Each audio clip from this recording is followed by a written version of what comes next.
हे friends, कैसे हैं आप लोग। मेरा नाम है अमित और आप देख रहे हैं मेरा channel new era physics classes को। दोस्तों, मैंने अपने लास्ट जो शॉर्ट ट्रिक की जो मैं वीडियोस बना रहा हूं उसमें मैंने आपको बताया था किस तरह आप पोलराइजेशन और वेव प्लेट्स के क्वेश्चन को बहुत ही जल्द उन कॉन्सेप्ट्स को यूज़ करके एज अ ट्रिक सॉल्व कर पाएंगे, चाहे आप IIT जैम का पेपर दे रहे हों या जेस्ट का पेपर दे रहे हों। अगर आपने वो वीडियो नहीं देखा है तो आप प्लेलिस्ट में जाके देख सकते हैं। मैंने वहाँ पर और भी बहुत सारे IIT जैम के वीडियोज़ डाले हुए हैं। दोस्तों, आज के वीडियो में हम जो जानेंगे वो कुछ ऐसे फॉर्मूले को जो कि स्टैटिस्टिकल मैकेनिक्स के लिए बहुत ज़्यादा यूज़फुल हैं IIT जैम या जेस्ट या और भी जितने भी अदर MSc एंट्रेंसेस होते हैं उन लेवल पर। सो स्टैटिस्टिकल मैकेनिक्स, सबसे पहले दोस्तों मैं आपको बता दूं, बहुत सारे कॉलेजेस में जो स्टैटिस्टिकल मैकेनिक्स का जो कोर्स स्ट्रक्चर है वो फाइनल ईयर में होता है, यानी 6th सेमेस्टर या 5th सेमेस्टर में। और ज़्यादातर स्टूडेंट को ये समझ में भी नहीं आता है कि ये चीज़ क्या है और वो पढ़ता नहीं है और वो उसे स्किप कर देता है फॉर IIT जैम। लेकिन मैं दोस्तों आपको कुछ ऐसे इंपॉर्टेंट फॉर्मूले बता दूंगा आज, कुछ ऐसे कॉन्सेप्ट्स बता दूंगा, कुछ ऐसे पॉइंट्स बता दूंगा जिसे आप रिमेंबर करके इजीली, क्योंकि IIT जैम में बहुत ज़्यादा सिलेबस नहीं है स्टैटिस्टिकल फिजिक्स का, बहुत ही बेसिक है, आप सॉल्व कर पाएंगे। तो देखिए आज अब हम शुरू करते हैं अपना वीडियो। वीडियो शुरू करने से पहले दोस्तों, अगर चैनल सब्सक्राइब नहीं किया है आपने तो चैनल ज़रूर सब्सक्राइब कर लें, और आपका रिस्पॉन्स बहुत ही अच्छा होता है, उसके लिए बहुत बहुत शुक्रिया। और आगे वाली वीडियोज़ आपको बहुत जल्दी पहुँचे तो नोटिफिकेशन जो बेल है उसको भी हिट कर दीजिए। सो देखिए अब हम शुरू करते हैं अपना वीडियो। सबसे पहले दोस्तों आपको ये पता होना चाहिए कि स्टैटिस्टिकल मैकेनिक्स होती क्या है। बस छोटा सा मैं बता देता हूँ। देखिए, स्टैटिस्टिकल मैकेनिक्स हमें जैसे मैक्रोस्कोपिक स्टेट होते हैं, मैक्रोस्कोपिक यानी बड़े लेवल पर जब हम किसी चीज़ को पढ़ते हैं तो हम थर्मोडायनेमिक्स का यूज़ करते हैं, उनके वेरिएबल्स को पढ़ते हैं। लेकिन क्या जो मैक्रोस्कोपिक जो स्टेट है, जो मैक्रोस्कोपिक जो चीज़ें हैं, उनके लिए हम माइक्रो स्टेट को एक्सप्लेन कर सकते हैं, यानी कि माइक्रो स्टेट सिस्टम को एक्सप्लेन करना है by using micro state system, छोटे छोटे पार्टिकल्स, क्या हम कर सकते हैं? तो उस केस में हम स्टैटिस्टिकल फिजिक्स पढ़ते हैं, यानी माइक्रो स्टेट का यूज करके हम मैक्रो स्टेट सिस्टम को एक्सप्लेन करते हैं, वो हम स्टैटिस्टिकल मैकेनिक्स में करते हैं। जो आप बोलेंगे सर इनको कनेक्ट करने वाला कौन सा चीज़ है, तो आप बोलोगे एंट्रोपी। एंट्रोपी एक ऐसी थर्मोडायनेमिक वेरिएबल है जो स्टैटिस्टिकल फिजिक्स और थर्मोडायनेमिक्स को जो उनके बीच में ब्रिज का काम करती है। तो ये हो गया स्टैटिस्टिकल मैकेनिक्स। दोस्तों दो टाइप के स्टैटिस्टिकल मैकेनिक्स होते हैं। स्टैटिस्टिकल फिजिक्स दो टाइप की होती है। स्टैटिस्टिकल मैकेनिक्स दो टाइप की ये मैकेनिक्स होती है दोस्तों। एक तो होता है आपके पास क्लासिकल स्टैटिस्टिकल मैकेनिक्स और एक होता है quantum statistical mechanics. Quantum statistical mechanics, classical statistical mechanics में दोस्तों आता है हमारे पास Maxwell Boltzmann statistics, Maxwell Boltzmann statistics. और यहाँ क्वांटम स्टैटिस्टिक्स में आता है मेरे पास Fermi Dirac and Bose Einstein statistics, ठीक है। और मैक्सवेल बोल्ट्जमैन एक क्लासिकल स्टैटिस्टिक है, यानी कि ये कुछ मैक्सवेल के कुछ लॉस को फॉलो करते हैं। It follows laws of Maxwell distribution, laws of Maxwell, आपने पढ़ा होगा काइनेटिक थ्योरी जब पढ़ी होगी, Maxwell distribution law of velocity, distribution of velocity और एनर्जी के बारे में भी आपने पढ़ा होगा, ठीक है। ये लो टेम्परेचर पर फेल है दोस्तों, हाँ, फेल्स एट लो टेम्परेचर, यानी लो टेम्परेचर पर ये वर्क नहीं करता है, ठीक है, ये है। और सबसे मोस्ट इंपॉर्टेंट चीज़ तो दोस्तों इसमें ध्यान रखना है, इसलिए मैं इसको लास्ट में लिख रहा हूँ। सबसे most important classical statistics, Maxwell Boltzmann statistics के लिए कि यहाँ ये जो होते हैं ये आइडेंटिकल एंड डिस्टिंग्विशेबल पार्टिकल्स के लिए होते हैं। डिस्टिंग्विशेबल पार्टिकल्स, ठीक है, ये ध्यान रख लीजिएगा। ये जो होते हैं ये आइडेंटिकल और डिस्टिंग्विशेबल पार्टिकल्स के लिए होते हैं, क्लासिकल स्टैटिस्टिक्स होता है, और जो law of Maxwell distribution of velocity उसको फॉलो करता है और लो टेम्परेचर पर फेल है। अगर हम बात करें क्वांटम स्टैटिस्टिक्स की, जिसमें कि दो टाइप के स्टैटिस्टिक्स हैं, तो इनके तो दो अलग अलग स्टडीज़ होती हैं, लेकिन इन जनरल अगर मैं आपको बता दूं तो इसमें आपको ध्यान रखना है कि ये आइडेंटिकल एंड इनडिस्टिंग्विशेबल पार्टिकल के लिए होता है, जो क्वांटम स्टैटिस्टिक्स होता है। इनडिस्टिंग्विशेबल पार्टिकल्स के लिए होता है, ध्यान रखिएगा आप, ठीक है। ये आपको कुछ बातें ध्यान रखनी है, ये बहुत ही बेसिक चीज़ें हैं। अगर आप स्टैटिस्टिकल मैकेनिक्स का मैं पूरा लेक्चर सीरीज स्टार्ट करूंगा कुछ दिनों बाद, लेकिन अभी आपके IIT जैम के लेवल पर जो मेन इंपॉर्टेंट बातें हैं वो आप ये ध्यान रखेंगे कि स्टैटिस्टिकल मैकेनिक्स दो टाइप की होती है, क्लासिकल स्टैटिस्टिक्स और एक क्वांटम स्टैटिस्टिकल मैकेनिक्स। ये मैक्सवेल बोर्ड्स में स्टैटिस्टिक्स आता है क्लासिकल में, और क्वांटम स्टैटिस्टिक्स में फर्मी डिराक एंड बोस-आइंस्टाइन, और statistics identical and distinguishable particles, ठीक है, और यहाँ पर आइडेंटिकल एंड डिस्टिंग्विशेबल पार्टिकल्स, ठीक है। ये कुछ बातें हैं। अब हम बढ़ते हैं कुछ और, जैसे फर्मी डिराक और बोस-आइंस्टाइन के बारे में। मैक्सवेल एक क्लासिकल स्टैटिस्टिक्स है, अभी हम कुछ और फॉर्मूले लिखेंगे, लेकिन अब हम थोड़ा सा जान लेते हैं थोड़ा ज़्यादा। वो है बोस-आइंस्टाइन स्टैटिस्टिक्स। हाँ देखिए, तो आप जान लीजिए आपकी फर्मी डिराक, मैं मार्कर चेंज कर लेता हूँ। Fermi Dirac statistics. देखिए इसमें क्या होता है, as a name suggest Fermi, आपको ध्यान रखना है फर्मी। तो जो फर्मियंस होते हैं ना, fermions follows Fermi Dirac statistics. जो फर्मियंस आपको पता है क्या होता है, इलेक्ट्रॉन्स होते हैं, प्रोटॉन्स होते हैं, न्यूट्रॉन्स भी होते हैं, टाउ हो गया और म्यून्स हो गए, सिग्मा पार्टिकल हो गया। तो ये सब अगर आपने पार्टिकल फिजिक्स का कोर्स पढ़ लिया है, अगर आपने अपनी BSc के लेवल पर, तो आपको पता होगा ये सब पार्टिकल्स जो होते हैं वो फर्मियंस होते हैं, और इनका जो स्पिन होता है वो हाफ इंटीग्रल में होता है। Spin must be half integral, ठीक है, हाफ इंटीग्रल्स, ठीक है। ये फर्मी डिराक को फॉलो करते हैं, ठीक है। और वेव फंक्शन जो है, वेव फंक्शन जो होना चाहिए वो एंटी सिमेट्रिक होना चाहिए, anti symmetric wave function, anti symmetric, और पॉली एक्सक्लूजन प्रिंसिपल को फॉलो करने चाहिए, फॉलोज पॉली एक्सक्लूजन प्रिंसिपल, ये फॉलो करते हैं, ठीक है। तो ये फर्मी डिराक में आपको कुछ बातें ध्यान रखनी है। इसमें जो हम डील करते हैं वो फर्मी एनर्जी के साथ डील करते हैं, आपको पता होगा अगर आपने सॉलिड स्टेट फिजिक्स पढ़ा होगा। अभी मैं आपको कुछ इंपॉर्टेंट फॉर्मूले बताऊंगा जो आपको याद रखने हैं। तो ये फर्मी डिराक है। अब आप थोड़ा सा जान लीजिए बोस-आइंस्टाइन के बारे में। बहुत ही बेसिक चीज़ें मैं अभी बता रहा हूँ, अभी मैं फॉर्मूला नहीं बता रहा हूँ, थोड़ा सा आपको कॉन्सेप्ट भी पता होना चाहिए, कभी कभी कॉन्सेप्चुअल क्वेश्चन आ जाता है, ठीक है। तो नेक्स्ट है आपके पास बोस-आइंस्टाइन स्टैटिस्टिक्स, बोस-आइंस्टाइन स्टैटिस्टिक्स। और ये हम काफ़ी अच्छी बात है कि ये इंडियन साइंटिस्ट और आइंस्टाइन ने मिलकर ये स्टैटिस्टिक्स तैयार किया था। सो बोस-आइंस्टाइन स्टैटिस्टिक्स में हम पढ़ते क्या हैं, ये जो होता है, सबसे पहली बात तो मैंने आपको पहले ही बता दिया, इनडिस्टिंग्विशेबल और आइडेंटिकल पार्टिकल, क्योंकि ये क्वांटम स्टैटिस्टिक्स होता है। वेव फंक्शन इस केस में सिमेट्रिक होता है, वेव फंक्शंस आर सिमेट्रिक। जो फर्मी डिराक है उस केस में एंटी सिमेट्रिक और इस केस में सिमेट्रिक, ठीक। और जो पार्टिकल्स के पास जो स्पिन होना चाहिए, spin must be integral multiple, not half वाफ नहीं होगा, सिंपल इंटीग्रल मल्टीपल होगा। जैसे 1 हो गया, 2 हो गया, 0 हो गया। तो इसमें जो एग्जांपल्स आएंगे आपको ध्यान रखना है। बोसोन्स, आपने अगर बोसोन्स पढ़े हैं तो काफ़ी अच्छी बात है। WZ बोसोन्स जो कि फोर्स कैरियर चार्ज जो पार्टिकल्स होते हैं, तो फोर्स कैरियर पार्टिकल्स आते हैं बोसोन्स में। और फोटोन भी आता है इसमें। फोटोन के पास जो स्पिन है वो 0 है, स्पिन 0 है I think. Photon vector bosons photons आएंगे और स्पिन 0 होता है इसका।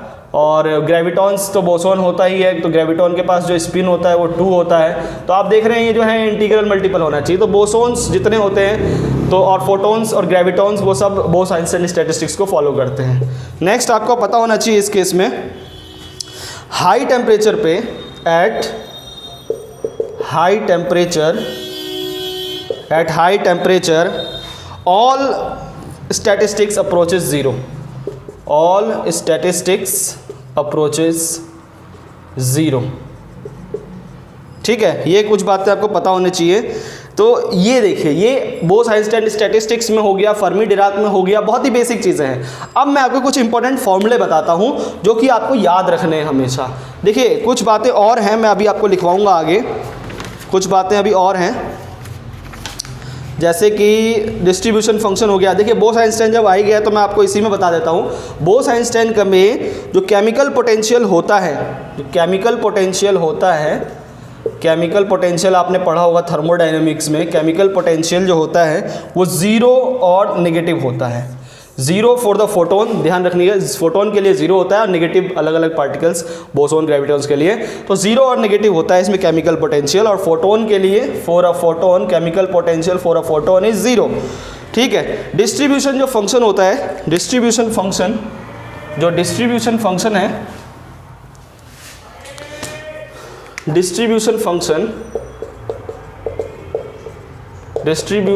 Function for a Bose Einstein for the bosons, for bosons वो होता है आपके पास एफ ऑफ ई। आपने ये सब अभी पढ़ा है तो काफ़ी अच्छी बात है, नहीं पढ़ा है तो अभी आप एज अ फॉर्मूला इसको मैं बोलूँगा आप लिख लीजिए ताकि आपको याद रहे कि हाँ ये फॉर्मूला मुझे यूज़ करना है।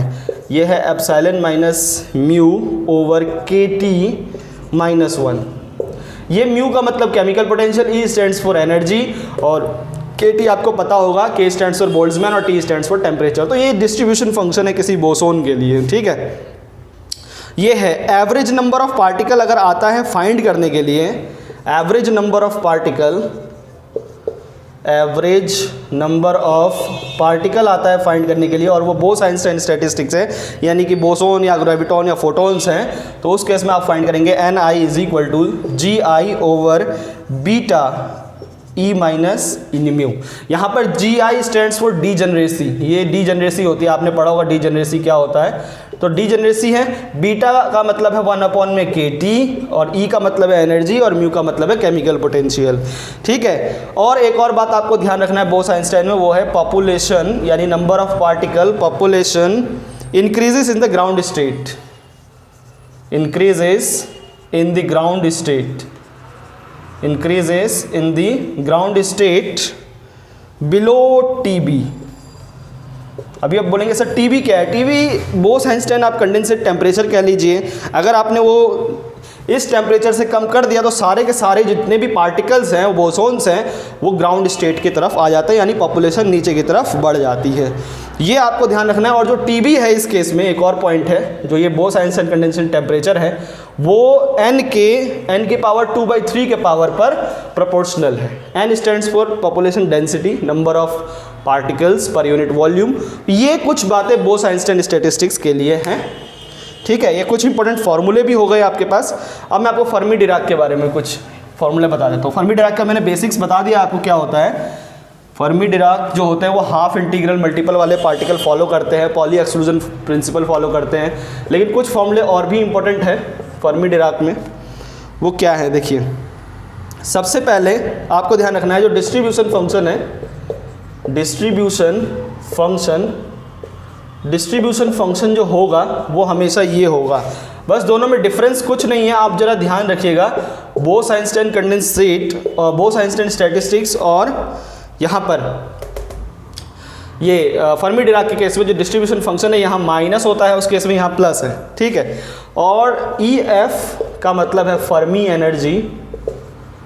एनर्जी, सॉलिड स्टेट फिजिक्स अगर आपने पढ़ लिया है तो। और जो ये फर्मी एनर्जी है ये प्रोपोर्शनल होता है डेंसिटी की पावर s/d। ये बहुत ही अच्छा फॉर्मूला है, एज अ ट्रिक ध्यान रखिएगा आप। S is equal to 2 for non relativistic particles. ज़्यादातर आपको नॉन रिलेटिविस्टिक के ही क्वेश्चन आते हैं। नॉन रिलेटिविस्टिक पार्टिकल के लिए S हमेशा फिक्स होता है, वो है 2 और D stands for dimension of the space. ठीक है। तो अगर आपके पास बोला जाता है फर्मी एनर्जी जो है वो आप 3D में निकालिए, फर्मी एनर्जी इन 3D, तो E F is proportional to the density की power 2/3। So Fermi energy in 2D, Fermi energy in 2D, तो E F is proportional to the density की पावर 2/2 यानी 1। और आपने देखा होगा यही होता ही, आप इवन 1D में भी निकाल सकते हो। तो ये फर्मी एनर्जी का आपका फॉर्मूला हो गया, ध्यान रखिएगा आप हमेशा। जो केमिकल पोटेंशियल होता है इस केस में दोस्तों, जो केमिकल पोटेंशियल जो इस केस में केमिकल पोटेंशियल होता है वो फर्मी डिराक के केस में हमेशा पॉजिटिव होता है। ये आप बात ध्यान रखिएगा। Chemical potential in case of Fermi Dirac statistics is always positive. ठीक। और इसमें आपको कुछ ज़्यादा पता नहीं होना चाहिए, आता है तो इन्हीं के ऊपर अगर क्वेश्चन आ जाता है, नहीं तो उतना हैवी क्वेश्चन नहीं आता, लेकिन जस्ट में शायद डिस्ट्रीब्यूशन फंक्शन के ऊपर आ जाता है, कभी कभी फर्मी एनर्जी के ऊपर आ जाता है। तो मैं अब आपको बता देता हूँ क्लासिकल स्टैटिस्टिक्स में कुछ फॉर्मूले क्या हैं, यानी मैक्सवेल बोल्ट्जमैन के केस में आपको कुछ फॉर्मूले क्या याद रखने हैं।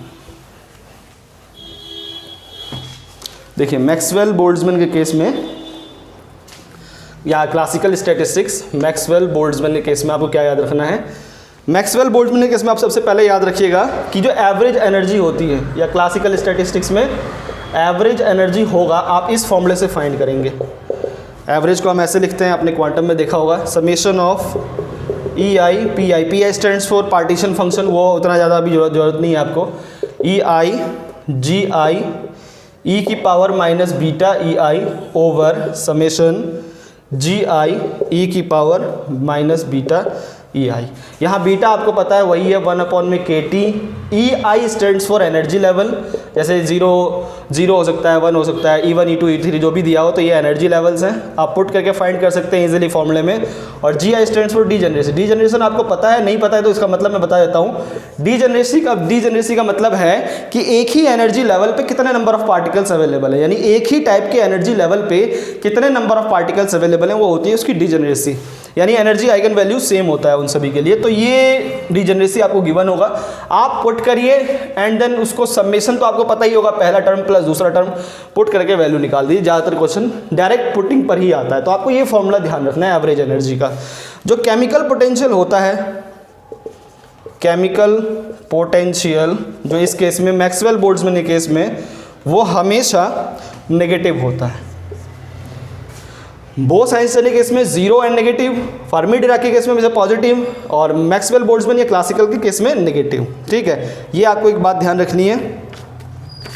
और हाँ ठीक है, तो ये कुछ बातें अभी आपको समझ में अगर आ गई हैं तो काफ़ी अच्छी बात है, नहीं आई हैं तो देख लीजिए एक बार और दोबारा रिवाइंड करके वीडियो को कि क्या मैंने आपको बेसिक बातें बता दी हैं इन तीनों ही स्टैटिस्टिक्स के बारे में। ठीक है, अब मैं आपको कुछ ऐसे फॉर्मूले बताता हूं जो काफ़ी ज़्यादा यूज़फुल है, बहुत ज़्यादा यूज़फुल है। आप इसे स्किप मत करिए, बहुत ज़्यादा ही यूज़फुल है। मतलब आप ज़्यादातर देखा गया इन पर तो आता ही है, पुराने क्वेश्चन तो हैं ही इस पर, अभी मैं कराऊंगा अभी आपको 1-2 क्वेश्चन, लेकिन जो मैं आप फॉर्मूला बताने जा रहा हूँ उस पर बहुत ज़्यादा क्वेश्चन इवन 2017 या 16 में जैम में आया हुआ है, और जस्ट में तो एक ना एक क्वेश्चन आता ही है। सो अब आप उन फॉर्मूले को आप ध्यान से देख लीजिए मैं क्या बता रहा हूं।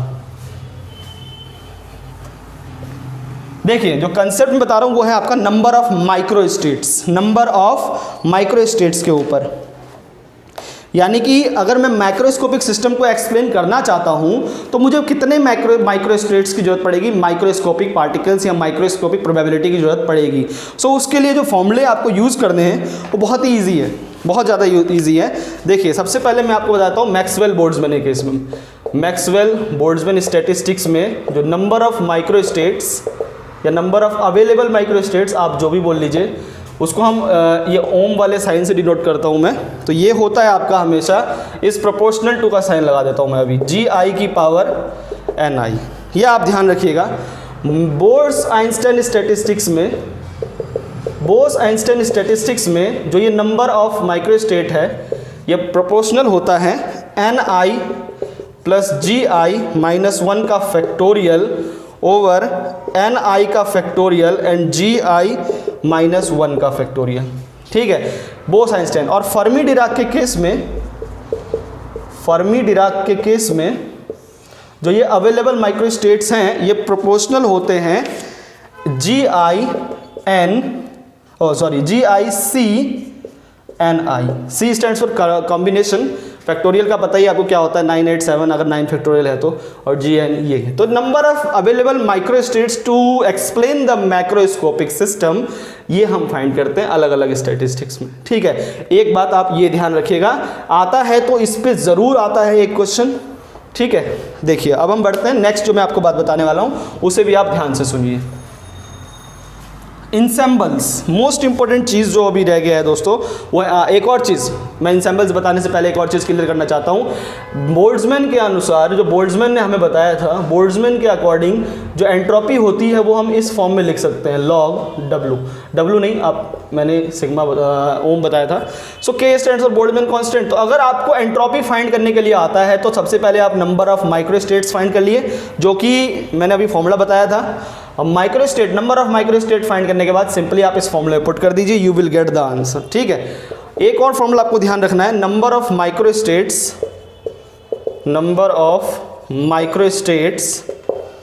इन स्पिन सिस्टम, यानी अगर आपके पास कोई ऐसा पार्टिकल दिया जिसके पास स्पिन है, हाफ है, 3/2 है, उस केस में आपको निकालना है ये 2s+1 की power n। S stands for spin, ठीक है। तो अगर आपको बोलता है एंट्रोपी फाइंड करने के लिए तो k log 2s+1 की पावर n, n आगे आ जाएगा तो n k log 2s+1, ठीक है। ये भी एक इंपॉर्टेंट फार्मूला हो गया आपके पास, ध्यान रखिएगा हमेशा ये स्पिन सिस्टम के लिए। अब मैं आपको इंसेंबल्स के बारे में बता देता हूँ। देखिए इंसेंबल्स क्या होते हैं, सबसे पहले आप ये समझिए इंसेंबल्स क्या होते हैं। हमने ये पता किया कि हम number of microstate number of available microstates पता कर सकते हैं to explain the macroscopic system. लेकिन क्या कभी ऐसा भी हो सकता है कि हमने जो माइक्रोस्टेट सेलेक्ट किए हैं वो डिफरेंट हो? मैक्रोस्कोपिक लेवल पर तो सेम हो, लेकिन माइक्रोस्कोपिक स्टेट जो माइक्रोस्कोपिक सिस्टम है माइक्रोस्कोपिक लेवल पर वो अलग अलग हो। यानी number of system which is microscopically identical but microscopically is different. यानी छोटे लेवल पर तो वो दो अलग अलग सिस्टम्स हैं, लेकिन माइक्रोस्कोपिक पे वो सेम है। उस केस में हम बोलते हैं ensemble, the system is ensemble, number of system is ensembles. तीन तरीके के इंसेंबल्स होते हैं, तीन तरह के इंसेंबल्स होते हैं। एक होता है आपके पास माइक्रो कैनोनिकल, एक होता है कैनोनिकल और एक होता है ग्रैंड कैनोनिकल। तीन तरीके के कैनोनिकल सिंबल्स होते हैं, इंसेंबल्स कहते हैं। Number of system which is macroscopically identical but microscopically different, ये होते हैं इंसेंबल्स। अब अगर माइक्रो कैनोनिकल है, अभी मैं आपको बस बता रहा हूं कि आपको क्या याद रखना है। माइक्रो कैनोनिकल में energy, volume and number density is fixed constant. Canonical में temperature, volume and number density या number of molecules is fixed. And in case of grand canonical temperature, volume and chemical potential is fixed. ये तीन बातें अगर आपको याद हैं तो आप ध्यान रखिएगा, आपने DU BHU में जो क्वेश्चंस आते हैं मोस्ट ऑफ द क्वेश्चन इंसेंबल्स पे इन्हीं तीनों पर ही आता है, ठीक है। इस केस में क्या होता है, हम इंसुलेटिंग मटेरियल रिजिड लेते हैं, इंसुलेटिंग रिजिड, कंडक्टिंग जो होता है वो सॉफ्ट वाला आप कह सकते हैं ग्रैंड कैनोनिकल। तो ये कुछ इंसेंबल्स के बारे में मैंने आपको बता दिया, ठीक। सो आई होप कि आपको ये सारी बातें समझ में आ गई होंगी कि स्टैटिस्टिक्स क्या होता है। क्लासिकल स्टैटिस्टिक्स में अगर एवरेज एनर्जी निकालना है तो क्या करना है, फर्मी डिराक स्टैटिस्टिक्स कौन फॉलो करता है, कब करता है, और बोस-आइंस्टाइन स्टैटिस्टिक्स में हमें क्या क्या बातें ध्यान रखनी है, और ये नंबर ऑफ माइक्रोस्टेट्स के फॉर्मूले और एंट्रोपी का फॉर्मूला ध्यान रखना है, बहुत ज़्यादा इंपॉर्टेंट है ये। अब मैं आपको कुछ क्वेश्चंस करा देता हूँ जो कि पुराने जैम में आए हुए हैं। उन क्वेश्चंस को ज़्यादा नहीं कराऊंगा, 3-4 ही प्रॉब्लम्स है, बाकी आप भी कुछ करिए, क्योंकि सारे प्रॉब्लम्स अगर मैं करा दूंगा तो आपको प्रैक्टिस के लिए नहीं मिलेगा। तो आप जरूर किया करिए कि जो भी मैंने आपको यहाँ पर बताया है उसको क्वेश्चंस के रूप में आप ट्राई करिए कि हाँ मेरे से हो रहा है या नहीं हो रहा है तो डिस्कस करिए मेरे साथ, मैं ज़रूर आपका रिप्लाई करूँगा, ऐसी कोई बात नहीं है। सो देखिए कुछ क्वेश्चन है मेरे पास। सबसे पहला क्वेश्चन है वो जैम 2005 का है, काफ़ी पुराना क्वेश्चन है लेकिन बहुत ही इजी है, मेरे को यहाँ लिखने की जरूरत भी नहीं पड़ेगी। विच of the following statement is correct, कौन सा स्टेटमेंट इसमें से करेक्ट है। जैम 2005 का है क्वेश्चन, काफ़ी पुराना लेकिन इंपॉर्टेंट है। पहला ऑप्शन कह रहा है दोस्तों, indistinguishable particle obey Maxwell Boltzmann statistics. जो इनडिस्टिंग्विशेबल पार्टिकल होते हैं वो मैक्सवेल बोल्ट्जमैन स्टैटिस्टिक्स को फॉलो करते हैं। All the particles of an ideal gas occupy single state at t is equal to 0, ठीक है।